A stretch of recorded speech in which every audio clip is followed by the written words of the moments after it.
the men, he burned with anger at him and asked, "Why have you come down here? And with whom did you lead those few sheep in the wilderness? I know how conceited you are and how wicked your heart is. You came down only to watch the battle." "Now what have I done now?" said David. "Can't I even speak?" He then turned away to someone else and brought up the same matter, and the men answered him as they did before. Hallelujah. And the focus of today's message is going to be coming from verse 26. And so I want to just reiterate that part, and I want you to help me with my sermon title today, because David said, "Who is this?" Can you turn to your neighbor and just say, "Who is this?" Who is this? How many know who this is matters? Oh, you guys can be seated. Okay. How many know it matters who this is? I don't know about you, but sometimes I get calls on my phone from numbers that I don't know, and I don't recognize. And I look at the phone like, who is this? And sometimes, I pick up with a little bit of sternness in my voice, like, "Hello."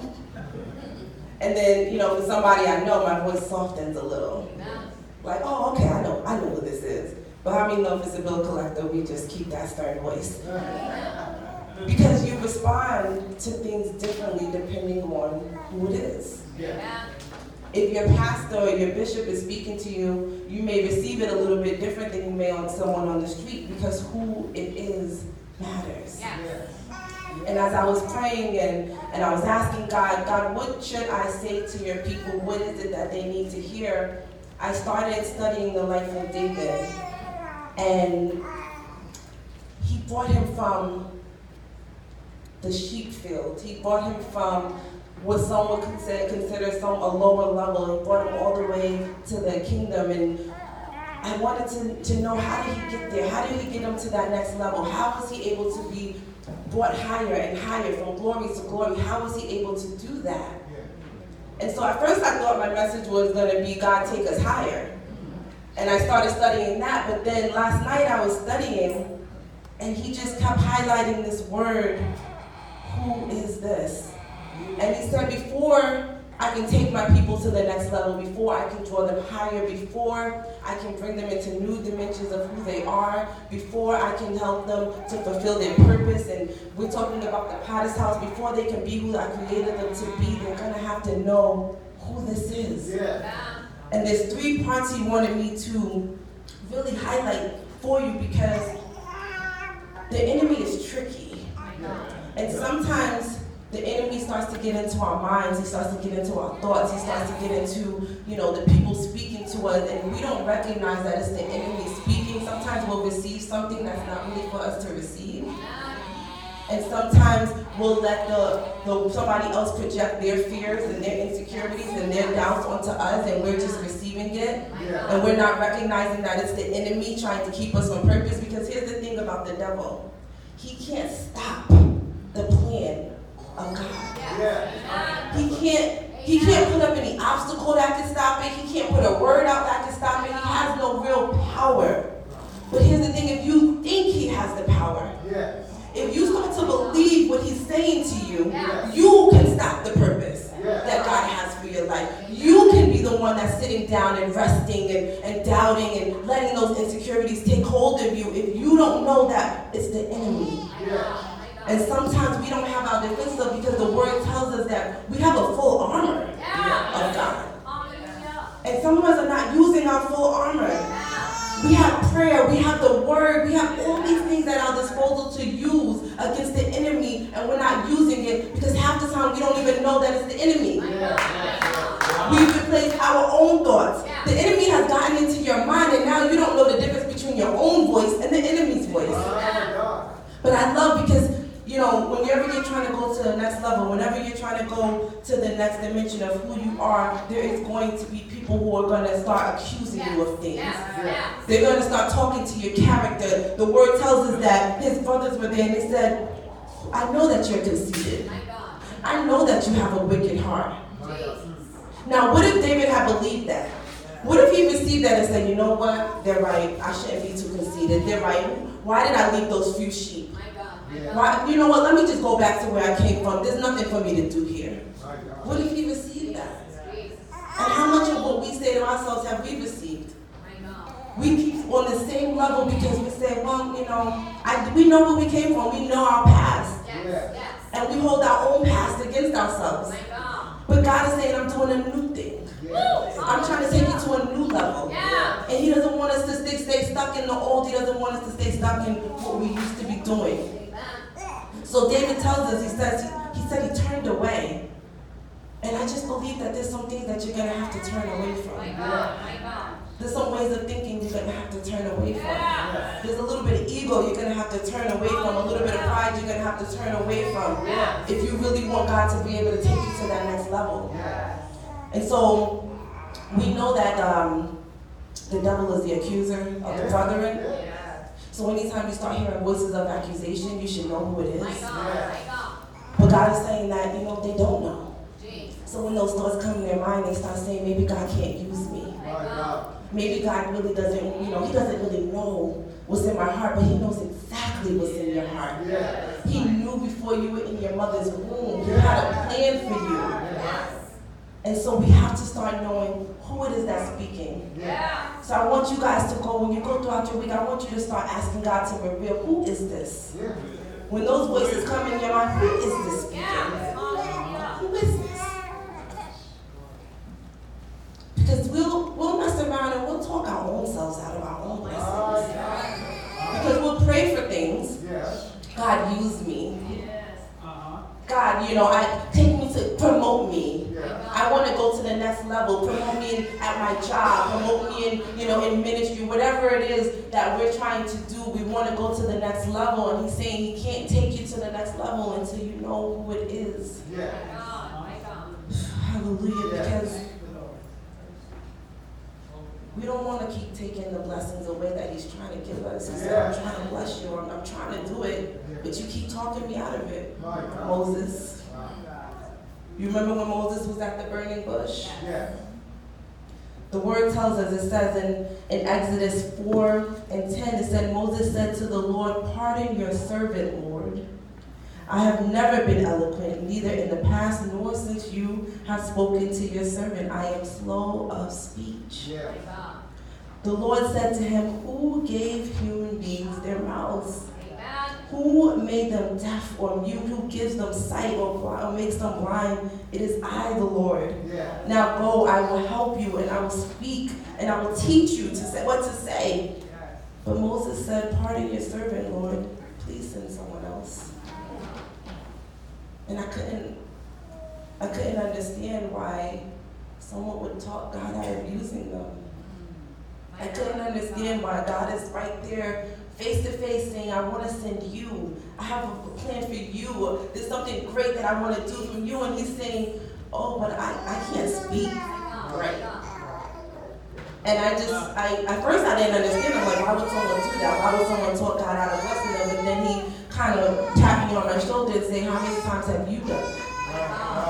How many times have I tried to send you somewhere and you say I'm not good enough, I don't know enough, I don't have the connections enough, I don't, you know, we just talk ourselves right out of it. We get big opportunities. I have a big opportunity coming up soon. I'm going to be at a conference, I'm going to be vending, and I took on the opportunity, and the second I did, I said, what was I thinking?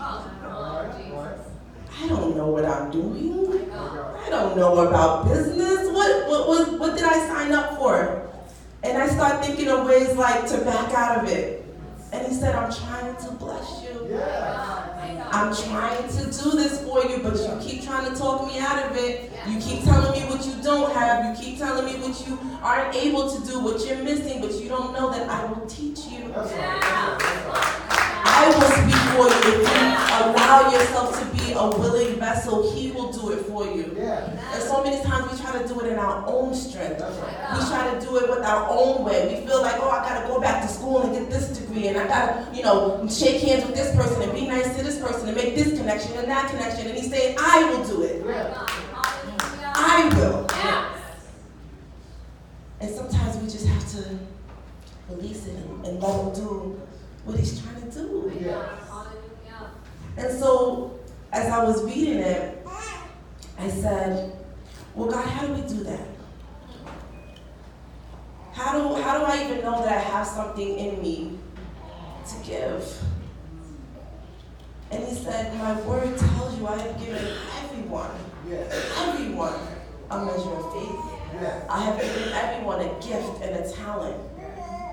He's given, and then sometimes we look at what other people have and we start comparing our gifts to what other people have, and we start to feel like, well, if I can't do what they're doing, then maybe I shouldn't do anything at all. My God. But even the word tells us that giving is a gift. Yes. And how many know we can all do that? Yes. You can give your time, you can give your love, you can give your energy, you can give we all have something to give, but we're not tapping into it. Yes. And you have to start to be able to see yourself the right way. So that's the second thing. The first part, you have to know who the enemy is. But the second part is you have to know who you are. And sometimes he'll take us into these times of isolation, and we start to feel like, why is he separating me from people? Why am I alone? Why is it that, no one really gets me? And sometimes he just has to work on you before he can take you to that next level. If he takes you to that next level and you don't know who you are, the enemy will eat you up in a second. They're like vultures, just waiting and just at bay until your mind is exposed, and that right when you open one door and it just floods through. Because it's not just one thought that'll get you. It's that one thought that leads to the next thought, and next thing you know, it's like, how did I get here? But that's how the enemy does. So you have to not only know who the enemy is, but you have to know who you are. Whose you are. Who you belong to. We're in a time in the culture where we feel like, you gotta fake it till you make it, and you gotta, walk with confidence and be confident. But sometimes it's not the confidence in yourself. It's the confidence in who has sent you. Because the thing is, if Moses actually did on his own, if you read prior to, there were two Israelites that were fighting, and I remember one time he said to them, why are you guys fighting? Come on, brotherly love, let's get along. And they said, who made you king? Are you going to kill us too? You going to judge us too? Who made you judge? And it's like, they didn't even realize it, but God had. But he was trying to do it on his own then. He was trying to do it in his own strength, in his own power, and say how he wanted to do it. But it wasn't until God sent him that he was able to be effective. So in knowing who you are, you also have to know who's sending you. That's how you have confidence. That's how you are able to say, yes, I'm slow of speech, but I know my God is going to speak through me. No, I don't have the connection, but I know he'll connect me to who he wants me connected to. You have to know that. You have to get that so deep in your spirit that no matter what comes up against you, what Goliath comes up against you, you'll say, who is this who defies the Spirit of the living God? And how many things in your life do you need to stand up and say, who is this? Sometimes we don't know how to speak to it. When cancer comes up, who is this cancer coming up against the Spirit of the living God? Who is this debt coming up against the Spirit of the living God? Who is this addiction coming up against the Spirit of the God? Do you know who I serve? Do you know who's above me? Maybe you haven't heard, but I serve the King of Kings. He's the name above all names. He's the Alpha and Omega. He's the beginning and the end. I don't have to fear no Philistine. I don't have to fear no sickness. I don't have to, nothing. There's nothing I have to fear. Because what did he say? He's not giving me the spirit of fear. And he hasn't given it to you either. So when that spirit comes up against you, you say, who is this? You bow down to my God. I don't sit here shaking. You have to know how to speak to the adversary, because if you let him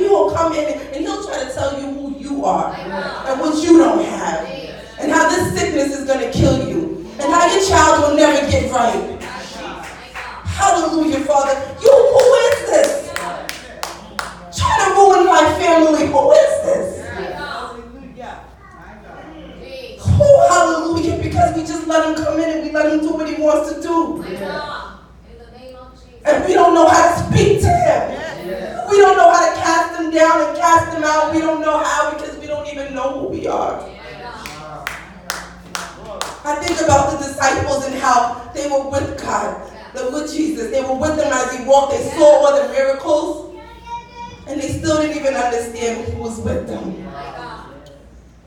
Hallelujah. There was a time when they were on the boat and Jesus was walking towards them and they were frightened and they were scared. Yes. And it said that he got in the boat and the winds calmed.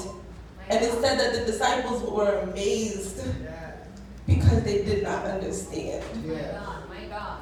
And how could you walk with Jesus every day?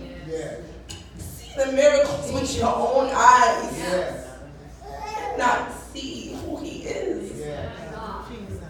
And I started to ask, I started to judge them for a second, because, if I was walking with Jesus, I would be like, that's my boy. And, don't mess with me because I got backup. I don't know if you've heard, he's been opening the eyes of the blind. He's been raising people from the dead. And, that's my BFF. So it's kind of a big deal. That's how I would have been. And then he kind of reminded me that I'm still that same God. Amen. So if you are a friend of mine, I can still do those same things. You should still be walking in that same boldness. So don't judge the disciples because you're doing the same thing. You're still walking around in fear when I'm with you.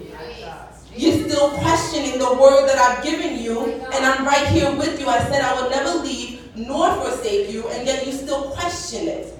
Because you're looking at the outer circumstance.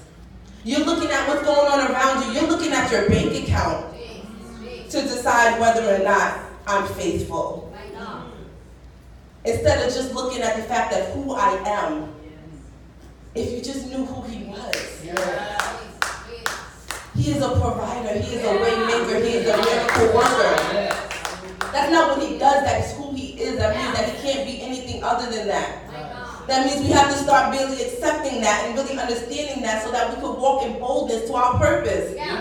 He placed us here to do something. We are problem solvers, but too many of us are running from the problem.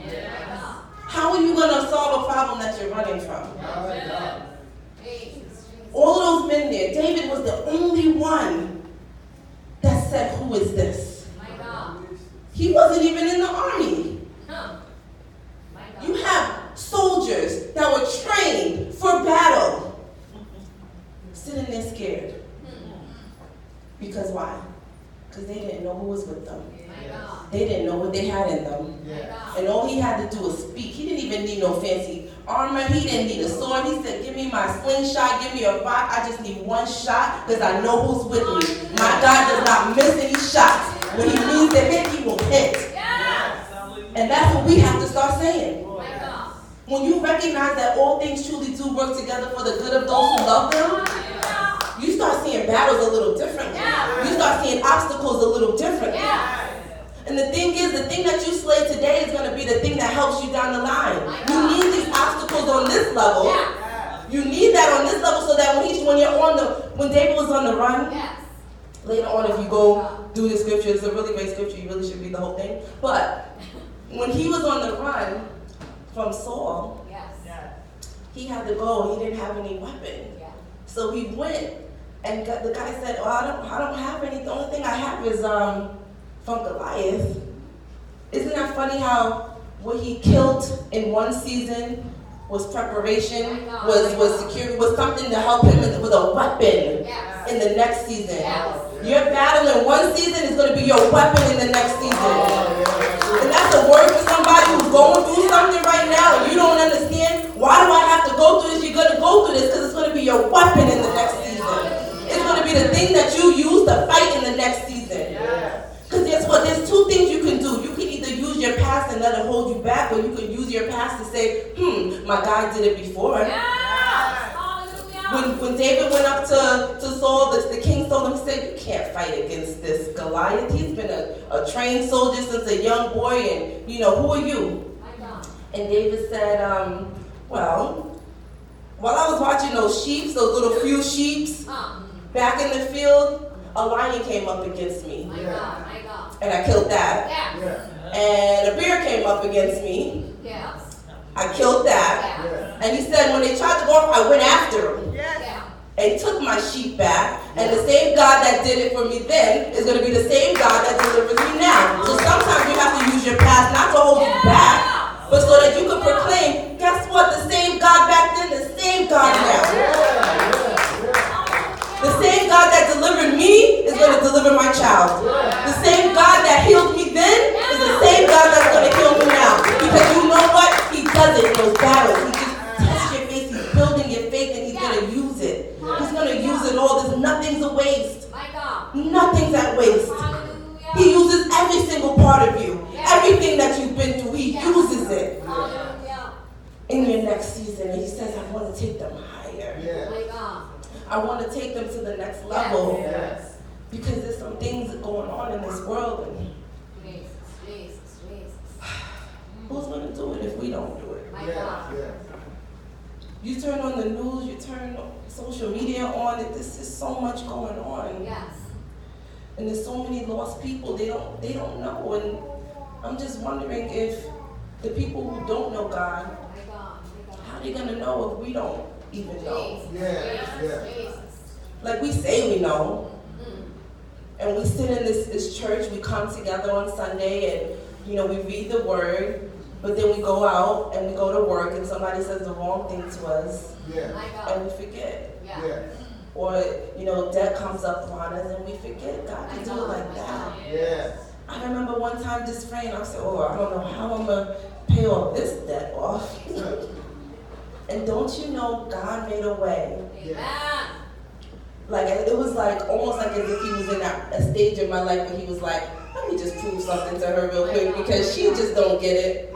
It's not about the loaves and the 2 fish. It's not about that. It's about the one who you gave it to. You put it in his hands. He breaks it. He passes it around. He multiplies it.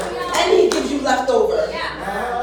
So when you start to recognize that it has nothing to do with the actual thing, it's just who is it? It is God. He's the one that gives the increase. And I don't care what the enemy throws at me, it still has to pass through my God's hands. My God. So if I'm going through it, I know. What does James say? Consider it pure joy. Yes. Whenever you are afflicted. Because it's doing a work in you. And when you start to realize, I want to be perfected. I want to be refined. I mean, you guys are doing the potter's hands, and he wants to refine us. There's some things he has to cut away. And, getting cut hurts. But guess what? He is the true vine. And sometimes, if I got to be cut by anybody, I want it to be him. Because he knows exactly where to cut. So that something will grow from it. I don't know if anybody's into gardening, but there's a certain way you cut it so that it produces more fruit. And that's our job, to be fruitful. That was one of the first things he told us, be fruitful and multiply. How are we going to be fruitful and what are we multiplying? I don't want to multiply fear. I don't want to multiply doubt. I don't want to multiply insecurities, passing them on to my children because I haven't learned how to fight my own battles. So much stuff is passed down generation after generation because nobody wants to take a stand and say it stops here. I know who I am. And I know who my God is. And guess what? I know who the enemy is too. And I know how to shut it down. I know how to cast out a spirit. I know how to say you're trespassing.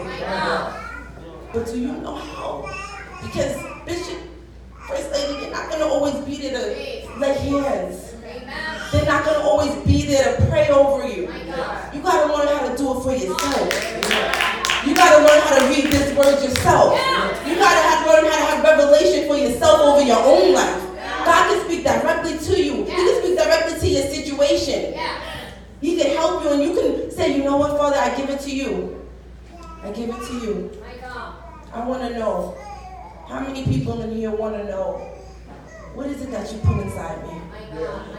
And I don't care how, I know this is Youth Sunday, but I don't care how old you are. Because in God's eyes, we're all children. We're all youth. And if you're still breathing, that means that there's something he has for you to do in this earth. If you're still here and you're listening to this message, this is what he knew you was going to be here. And he said, you know what? Stop thinking it's done. God. I'm too old. My God. There's nothing for me to do. I've kind of done all that. No, he has a purpose for you too.